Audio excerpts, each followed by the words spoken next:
Hello, sweetheart. You want me to read you a bedtime story? Very well.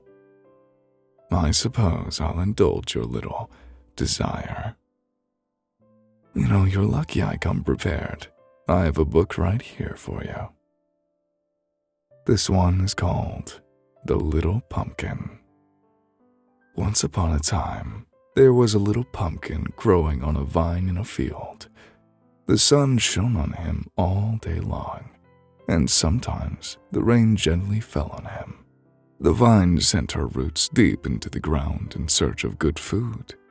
The little pumpkin eagerly drank from the good sap and grew bigger and bigger, rounder and rounder, and firmer and firmer. Gradually, he became so big that he understood everything the growing things around him said because he listened eagerly. Perhaps you could learn something from this pumpkin. I came from the seed of a jack-o'-lantern, Mother Vine said to a neighbor. That's why I have to grow jack-o'-lanterns now. Me too, said a neighbor, but no jack-o'-lanterns for me. It's too much work. I'm just going to grow pumpkins. When the little pumpkin heard that he was supposed to be a jack-o'-lantern, he became very worried because he didn't see that he was any different from a regular pumpkin. He thought that Mother Vine really expected him to become a jack-o'-lantern, and he didn't want to disappoint her. Eventually, he became so unhappy that the sun and wind noticed it. What's wrong, little pumpkin? Why are you crying? Why don't you hold your head up high and look around like you always do? Because, the little pumpkin answered sadly, I'm supposed to be a jack-o'-lantern, and I don't know how.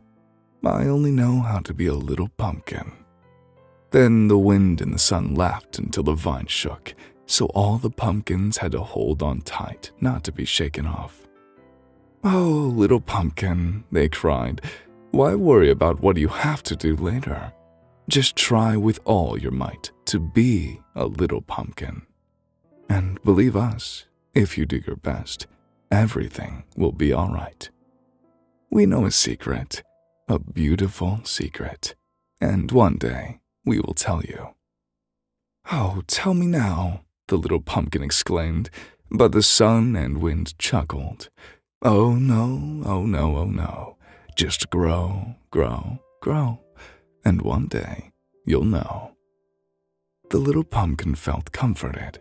He thought, maybe I can't be a jack-o'-lantern, but I can be a good little pumpkin, and I'm so well hidden that Mother Vine might not see me. He looked around and saw that all his brothers and sisters were just little pumpkins too. Oh, brothers and sisters, he cried, are we all going to disappoint Mother Vine? Will none of us become a jack-o'-lantern? Then all his little brothers and sisters laughed and said, what do we care about being a jack-o'-lantern? The only thing we care about is good sap and growing and growing.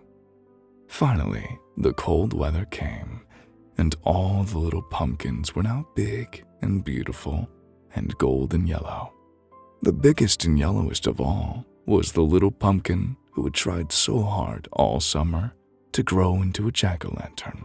He couldn't believe that Mother Vine still didn't see him, because he had grown so big that everyone who saw him was amazed. But Mother Vine didn't seem disappointed at all. She just kept feeding her pumpkin children well. Finally, on a frosty morning, a crowd of children came to the field. The pumpkins are ready, they cried. The pumpkins are ready, and we're going to find the biggest and yellowest and nicest pumpkin to make a jack-o'-lantern for the feast. All the grandmas and grandpas and aunts and uncles will see it, and will eat the pies made from it. They looked around, pushing the plants aside to search better. Suddenly, they saw the little pumpkin. Oh, they exclaimed, what a great jack-o'-lantern, so big and sturdy and round and yellow. This will be the jack-o'-lantern for our feast. It's so big that there's enough pie for everyone. That sounds good about now, don't you agree? Anyway, then they picked the pumpkin and carried it to the barn. Father cut off the top of the pumpkin, lifted it carefully, and scooped out the inside. The children carried the pumpkin to Mother in the kitchen. Then Father made eyes and a nose and a mouth and placed a big candle inside. "Oh, look at what a beautiful jack-o'-lantern," they exclaimed. The little pumpkin was put in the barn. "Finally, I'm a jack-o'-lantern," he said. After a while, it became dark, and Father came and carried the pumpkin into the house, lit the candle, and placed it right in the middle of the table. All the grandmothers and grandfathers and aunts and uncles shouted, "Oh, what a beautiful, big, round yellow jack-o'-lantern." Then the little pumpkin was happy because he knew that Mother Vine would be proud of him, and he shone and shone until the candle burned out completely. The end. I hope you enjoyed that little story.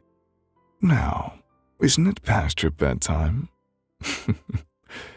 Good night.